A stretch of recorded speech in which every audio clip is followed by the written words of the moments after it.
Journal, 3 May Bistritz. Left Munich at 8:35 p.m. on 1st May, arriving at Vienna. Early next morning, should have arrived at 6:46, but train was an hour late. Budapest seems a wonderful place. From the glimpse which I got of it from the train and the little I could walk through the streets, I feared to go very far from the station, as we had arrived late and would start as near the correct time as possible. The impression I had was that we were leaving the west and entering the east. The most western of splendid bridges over the Danube, which is here of noble width and depth, took us among the traditions of Turkish rule. We left in pretty good time and came after nightfall to Klausenberg.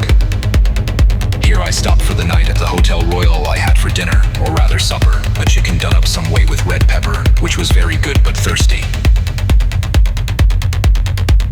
I asked the waiter and he said it was called paprika Hendel, and that as it was a national dish, I should be able to get it anywhere along the Carpathians. I found my smattering of German very useful here. Indeed, I don't know how I should be able to get on without it.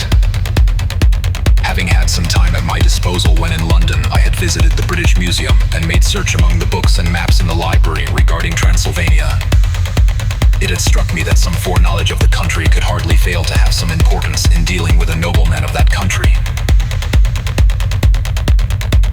I find that the district he named is in the extreme east of the country, just on the borders of 3 states, Transylvania, Moldavia, and Bukovina, in the midst of the Carpathian Mountains, one of the wildest and least known portions of Europe. I was not able to light on any map or work giving the exact locality of the Castle Dracula, as there are no maps of this country as yet to compare with our own order and survey maps.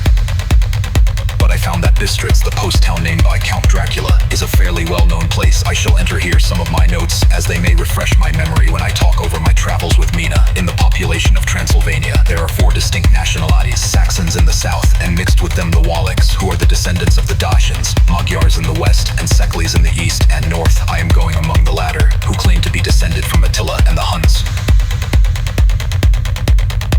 This may be so, for when the Magyars conquered the country in the 11th century, they found the Huns settled in it. I read that every known superstition in the world is gathered into the horseshoe of the Carpathians, as if it were the center of some sort of imaginative whirlpool. If so, my stay may be very interesting.